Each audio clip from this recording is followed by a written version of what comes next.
নমস্কাৰ বন্ধু বান্ধৱীসকল, আপোনালোকক আজিৰ ভিডিঅ'লৈ মই স্বাগতম জনাইছোঁ। আজিৰ ভিডিঅ'ত আমি আগবঢ়াইছোঁ মিথুন ৰাশিৰ মে' মাহৰ ৰাশিফল।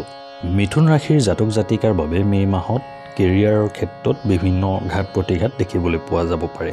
মাহটোৰ আৰম্ভণিতে দশম ভাৱত ৰাহু, মংগল আৰু বুধে যুতি পাতিব। ইয়াৰ ফলত কাৰ্যক্ষেত্ৰৰ পৰিৱেশে আপোনাক কিছু বিৰক্তি ভাৱ জন্মাব পাৰে।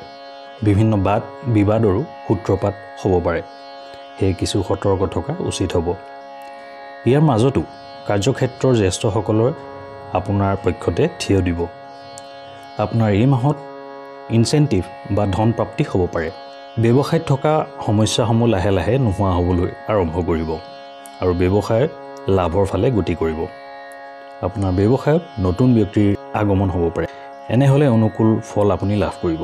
আৰ্থিক দিশত মাহটোৰ আৰম্ভণি অনুকূলেই হ'ব। আপোনালৈ মাহটোত একাধিক উৎসৰ পৰা ধন আগমন হোৱাৰ সম্ভাৱনা আছে। মাহটোৰ আৰম্ভণিতে খৰচৰ ক্ষেত্ৰত অলপ নিয়ন্ত্ৰণ কৰিলে মাহটো আপোনাৰ ভালদৰে যাব। অত্যন্ত জৰুৰী খৰচৰ মাত্ৰা বৃদ্ধি পাব পাৰে। শনিদেৱৰ কৃপাত এইসমূহ সমস্যাও আপুনি হেলাৰঙে পাৰ কৰিব পাৰিব। মাহটো আপোনাৰ স্বাস্থ্য প্ৰায় ভালেই থাকিব।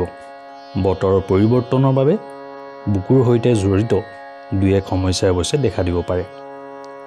প্ৰেমৰ ক্ষেত্ৰত আপুনি শুভ ফল দেখিবলৈ পোৱা যাব। অহংভাৱৰ বাবে মতভেদ হ'লেও মাহটো প্ৰেমজনিত বিবাহৰ যোগ আছে। বিবাহিতসকলৰ বাবে মাহটো অত্যন্ত শুভ।